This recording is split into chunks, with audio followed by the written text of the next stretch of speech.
Bonjour à tous, je suis très heureux de pouvoir vous retrouver pour une nouvelle vidéo. J'espère que votre temps de confinement se passe pour le mieux et que vous arrivez à passer de bons moments aussi avec le Seigneur. J'aimerais partager cet après-midi ce psaume 18, un psaume particulier qui a été écrit par David en des circonstances extrêmement réjouissantes, puisque le verset 1 nous dit que c'est à ce moment-là qu'il a été délivré de tous ses ennemis, y compris du roi Saül. Et c'est à ce moment-là donc qu'il a écrit ce psaume. On va lire quelques versets entrecoupés, mais bien sûr, à la maison, vous aurez la latitude de pouvoir lire le psaume en entier. Je vais faire comme la dernière fois, le lire dans la version parole de vie, afin que cela puisse nous amener à peut-être un nouveau regard sur ces quelques versets. Voilà ce que David dira. « Je t'aime Seigneur, tu es ma force. Le Seigneur est mon solide rocher. Il me protège avec puissance et me rend libre. Mon Dieu est le rocher où je m'abrite. Il est mon bouclier, mon puissant défenseur et mon sauveur. Louange au Seigneur. Je fais appel à lui et il me sauve de mes ennemis. La mort m'avait déjà attaché. Elle me faisait peur comme un fleuve en colère. La mort m'avait entouré de ses chaînes. Ses pièges étaient tendus sous mes pieds. Dans mon malheur, j'ai fait appel au Seigneur. J'ai crié vers mon Dieu de son temple. Il a entendu ma voix. Mon cri est arrivé à ses oreilles. Je vais m'arrêter là un instant pour commenter ces quelques versets. Vous savez, avant de parler de délivrance, il y a combat. Avant de parler de victoire, il y a lutte. C'est évident.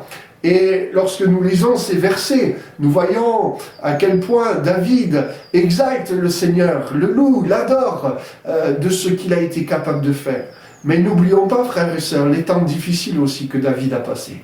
Et dans ce psaume, il rappelle en quelques versets combien la mort l'avait saisi, combien les moments difficiles étaient là. Il parle de pièges, il parle de peur. Tiens donc, est-ce qu'un enfant de Dieu peut avoir des peurs? Mais David le dit, que lui, il a connu des temps où il avait peur. On ne parle pas de rester dans la peur, mais David a connu cela, où il dira qu'il avait peur comme un fleuve en colère. Cette image du fleuve qui vient tout dévaster sur son passage, un fleuve impétueux, quelque chose qui ravage, et voilà ce qu'il vivait, la peur, la mort qui était là, ses ennemis qui étaient devant lui. Et frères et sœurs, je pense que dans d'autres domaines, à toute mesure, proportion gardée bien évidemment, nous pouvons nous aussi connaître en ces temps des moments terribles, des moments d'angoisse, des moments d'incertitude, sur tous les domaines, comme nous l'avons déjà partagé. Et vous savez, David, une fois de plus, nous montre un chemin extraordinaire, un bon chemin, de crier à l'Éternel, de s'adresser à Dieu. On pourrait le dire d'une autre manière, de chercher Dieu. C'est ce qu'il dira au verset 7. « Dans mon malheur », donc il était dans le malheur, « j'ai fait appel au Seigneur. J'ai crié vers mon Dieu. » Quelle relation, quelle intimité il avait avec le Seigneur. C'était son Dieu à lui. Et bien aimé, nous avons aujourd'hui notre Dieu, nous avons Jésus-Christ qui est à nos côtés. Nous pouvons, bien sûr, et nous devons crier à Dieu, crier vers Jésus-Christ pour attendre de lui son secours. Bien sûr que, comme David, le secours n'est pas venu de suite. Et dans nos vies, nous savons qu'il nous faut attendre aussi le secours. Il nous faut attendre le temps de Dieu. Mes frères et sœurs, ce texte nous rappelle aussi que s'il y a un temps où nous sommes éprouvés, s'il y a un temps où les ennemis sont là, il y a aussi un temps où Dieu va venir pour secourir tout son peuple et ses enfants. Voilà ce que nous dira la suite. Le Seigneur, c'est le verset 10, a déroulé le ciel comme un tapis et il est descendu, un nuage sombre sous ses pieds. Le verset 16 nous dira, Seigneur, devant tes menaces, devant la tempête de ta colère, le fond de la mer est apparu, alors les fondations du monde sont devenues visibles. Verset 17. D'en haut, le Seigneur a tendu la main pour me saisir. Il m'a retiré de l'eau menaçante. Il m'a délivré de mon puissant ennemi, de ses adversaires trop forts pour moi. Ils avaient profité de mon malheur pour m'attaquer, mais le Seigneur est venu à mon aide. Il m'a sorti du danger pour me libérer. Il m'a sauvé parce qu'il m'aime. Ce verset nous amène à comprendre une réalité, frères et sœurs. Quelque chose que nous savons bien évidemment, mais que j'aimerais remettre sur notre cœur. David dira et parlera de ses adversaires comme il a fait tellement de fois dans de nombreux psaumes bien évidemment, mais il dira ses adversaires trop forts pour moi. C'est pas toujours évident d'être confronté à nos faiblesses. C'est pas toujours évident d'admettre que effectivement nos adversaires sont plus forts que nous. On a cette culture de toujours vouloir être fort, d'y arriver, d'aller de l'avant. Mais quelquefois, force est de constater que nos adversaires sont plus forts que nous, plus puissants que nous. On pourrait parler aujourd'hui du Covid-19, qui est plus fort que nous. Mais ce n'est pas nouveau, ce n'est pas l'apparition du Covid-19 qui fait que avant rien n'était plus fort que nous. Tellement de choses peuvent prendre le dessus. L'inquiétude, quelquefois, est un adversaire qui peut être plus fort que nous. L'incrédulité, c'est un ennemi que nous devons combattre. Tellement de choses, la haine, le non-pardon, le péché, bien évidemment, toutes ces choses, frères et sœurs, sont des adversaires quelquefois qui sont trop forts, qui sont plus forts que nous. Mais laissez-moi rappeler ce texte pour que nous puissions le graver sur nos cœurs, dans les temps que nous vivons, frères et sœurs.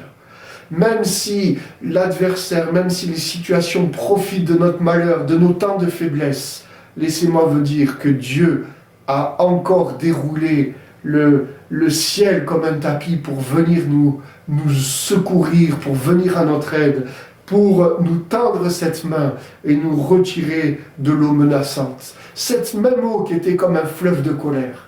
Bien-aimés, frères et sœurs, vous qui allez peut-être regarder cette vidéo sur Internet, laissez-moi vous dire que Dieu est encore celui qui est Dieu, l'Éternel, le Tout-Puissant, qui est venu jusqu'à nous à la personne de Jésus-Christ pour nous secourir, pour nous tendre cette main et nous sortir de ces eaux menaçantes parce qu'il veut nous sauver. David nous amènera, et je terminerai par cette pensée, sur un chemin qui nous fait comprendre comment attendre dans la foi, attendre dans la vérité, attendre dans la paix, dans le repos, le secours de Dieu.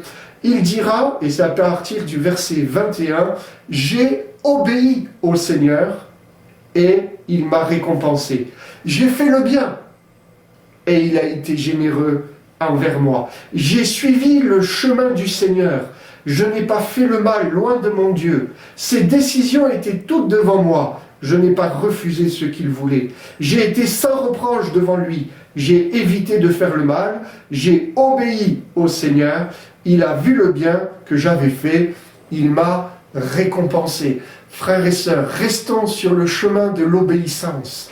Dans notre confinement, dans les situations que nous sommes en train de vivre, tout à chacun, qui peuvent être quelquefois tellement différentes. Ne laissons pas de place à l'ennemi de nos âmes. Ne laissons pas de place à la chair qui essaie de reprendre le dessus. Et si quelquefois elle avait réussi, frères et sœurs, revenons à la croix. Demandons l'aide du Seigneur. Restons sur le chemin de l'obéissance. La parole de Dieu nous rappelle, Dieu lui-même nous dit qu'il récompense ses enfants qui restent fidèles à sa parole, coûte que coûte, dans les temps que nous vivons. Oui, il y a eu un temps où la mort avait saisi David, où les chaînes avaient peut-être réussi à l'emprisonner, mais il y a eu aussi un temps, parce qu'il a été cet enfant de Dieu fidèle, obéissant, il a eu un temps où Dieu a déroulé le ciel comme un tapis pour venir à son secours, le sauver, le retirer et l'amener plus tard pour la royauté, bien évidemment. Dieu fera la même chose dans nos vies, frères et sœurs.